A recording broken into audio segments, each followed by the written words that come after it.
Here he is. Knew this really. I knew it. Midfielders can ready. Absolutely guaranteed. No rush. Listen, I was in the toilet, I heard you discussing who your top three was. No. That's what made me No point asking the question then. Yeah, I know he's going for. You happy, Chris? Yep.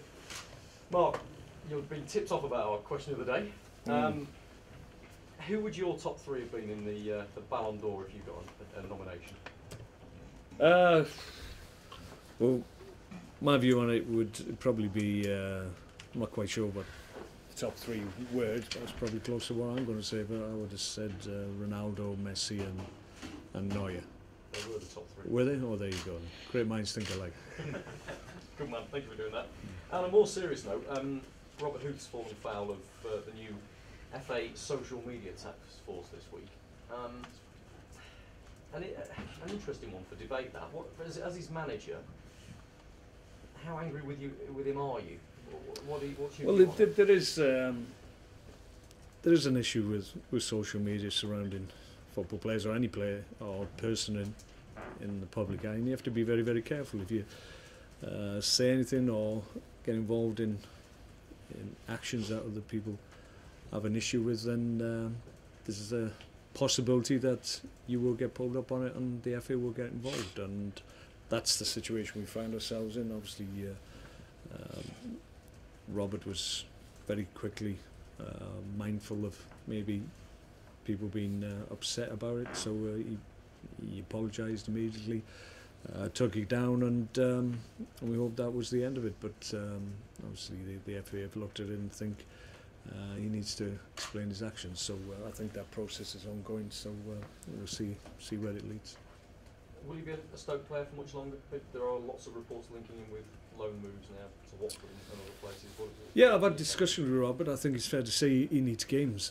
He hasn't obviously been available to me for the most part since I've been here. Started obviously in the team when I initially came here, but then had an injury with his knee and was compromised by that. What he needs now is games. It's difficult for me to put him straight in after such a period out of the team. So we're looking to try and get him some game time if we can. It needs to be the right club. It needs to be the right opportunity for Robert himself. And if we can find that, and it makes sense to us as a club and to Robert as well. Obviously, we want to get games into him so that he's fit and ready for us. Glenn Whelan's contract talks have been going on for a while now. We've been told they've broken down.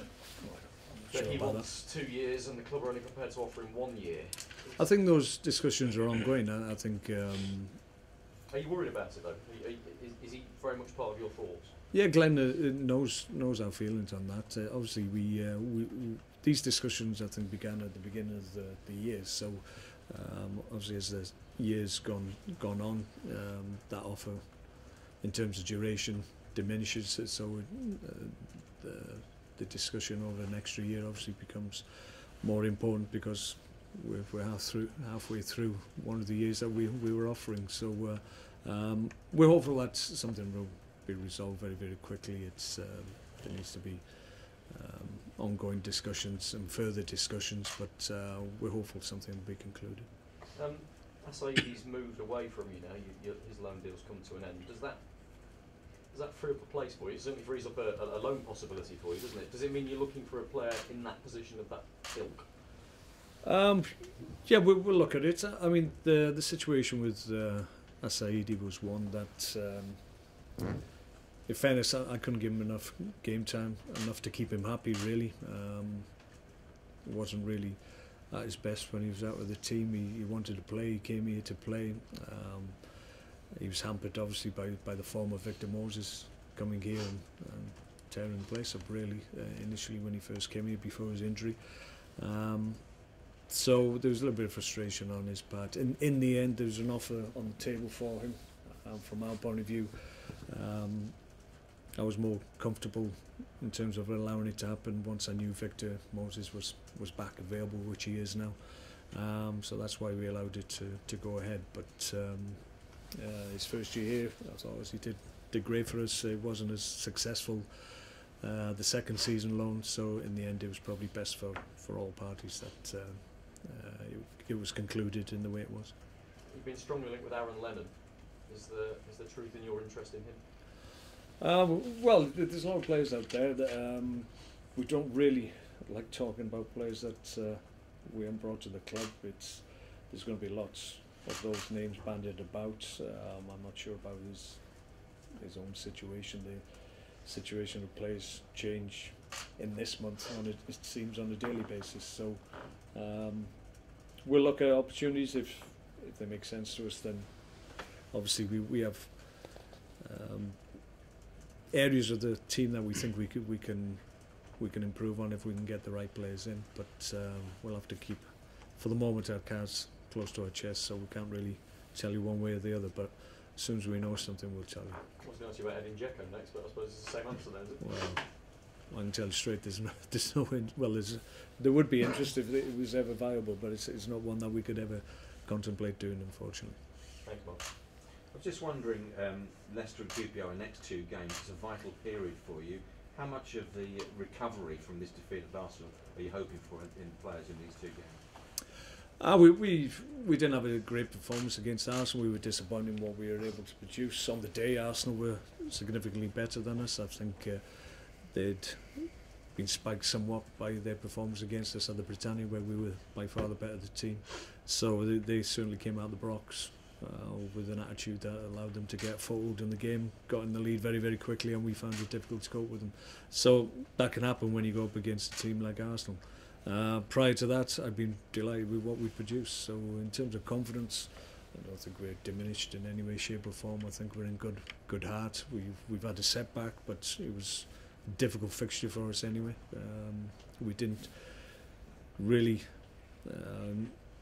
negotiate the fixture as well as we wanted to, but we always knew it was going to be a difficult place to go there. I don't think we've ever won at the Emirates, but our performances prior to our game against Arsenal were solid and going in the right direction, so we fully anticipate we'll get back to those levels very, very quickly, because the Arsenal result, although disappointing, won't have diminished the confidence in what we know we can produce if we're playing well. Leicester look rejuvenated at the moment. They've had a good couple of weeks. I mean, how difficult and how different a game is it going to be at the Kingpower than it was perhaps at Arsenal? Yeah, different type of game altogether. Different teams, different approach. You're right in saying that they've seemed to have found a little bit of form. Certainly haven't been tailed off. I think there was a point, maybe 4 or 5 games ago, where there was a danger that they might be cut adrift, but that hasn't happened, and they're very much in the mix, and it's all concertinaed down the bottom. So they'll be enthused by that. So it's a difficult game for us, but every game is difficult. We know that whoever we go up against in the Premier League, they're always going to fight from the first minute to the last. You have to accept that. Away from home as well, it's even more difficult. So we have to improve on what we produce at Arsenal. I'm fully confident that certainly we will, and we'll see what we have to face against Leicester, who, as you say, are in a run of form that will encourage them and make them think that this is a game that they can win. But we feel that ourselves as well. So we'll see how it goes. How significant will the return of Victor Moses be? I mean, I don't know whether he's on the fringe or whether he'll be starting this weekend, but you described him earlier in the season as one of your most penetrative players. He's benefited from another week's training. He was on the bench against Arsenal, but given the circumstances of the game, I don't think it was worth putting him at risk. He'd only had 2 or 3 sessions with us since he'd come back from the injury and back from Chelsea, so he's benefited from, as I said, another week's training, so he's in a much better place now. So he's very much in my thoughts for the weekend. Hopefully, if he does play, he'll be able to hit the performance levels that he was reaching prior to the injury, because, as you said, it's before his injury, arguably he was our best player. Thankfully, Bojan came back into the team in around the same time and took with the mantle, and and led the team from the front with this level of performances. So if we can get them both firing at the both at the same time, then we'll be in good shape. Good, thank you. Okay. Mark, obviously Leicester were the team that were bottom of the league on Christmas Day, and there's always sort of a stigma attached to that, but they were pretty good here earlier in the season. You've seen how good they can be, and obviously they've had a bit of a revival recently. Given all that, would you expect them to stay up this season? Do you think they can do it? It's a tough call. I mean, historically, it's difficult to stay up when you've been bottom at Christmas, but it has been done. It has been done in the past. So they'll be encouraged, as I said earlier, that by virtue of their last few games, when they've gone up against good teams and given a good account of themselves. More importantly, they've picked up points. I think from their point of view, from now to the end of the season, it's important that they start to win games, because although you can console yourself sometimes when you're down the bottom and you have a good performance, you get a battling draw. The reality of the situation is doesn't move you in the table. Only wins do that. So they'll be looking to be really positive against us, but we have to be ready for that and make sure that we don't get overtaken by what they can produce, and make sure that we produce what we know we can. Given what they've got in their squad, do you think they're capable? Do you think they're a good side? Yeah, they came here and made it difficult for us. I think it's fair to say they probably had 1 or 2 shots on goal, scored with 1, and then defended really strongly against us, and we found it difficult to break them down.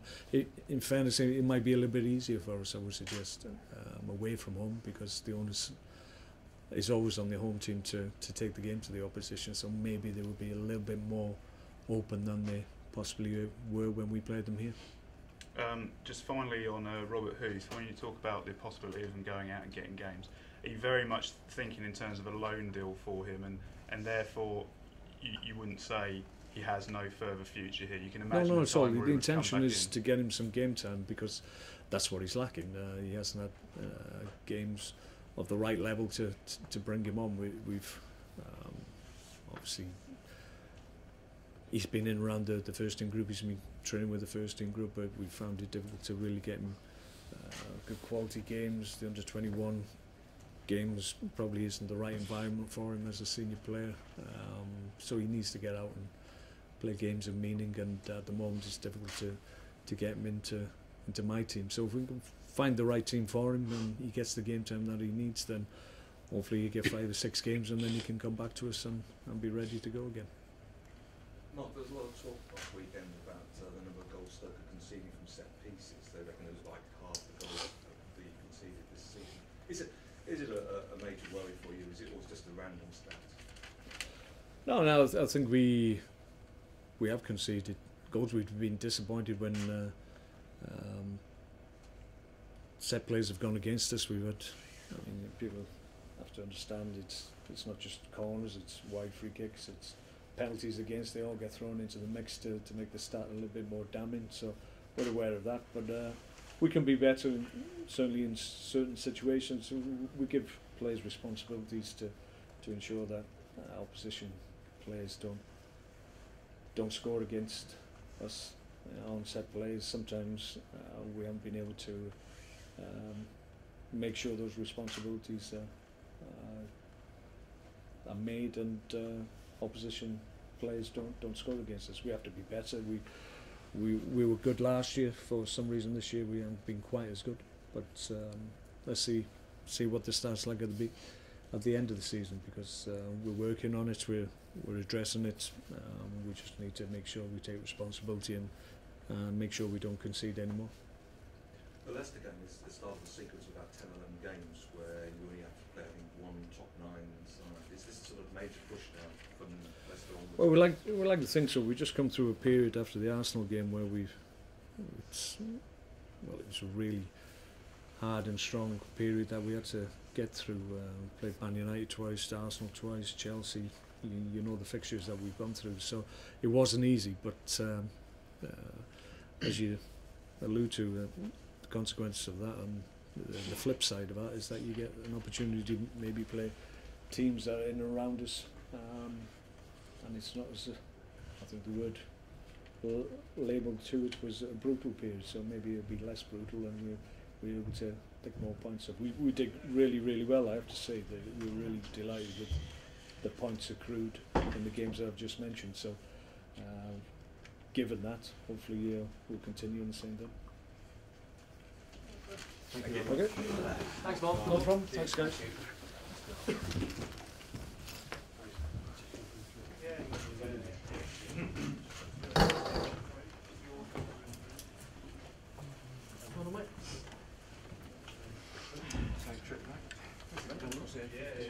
Mate.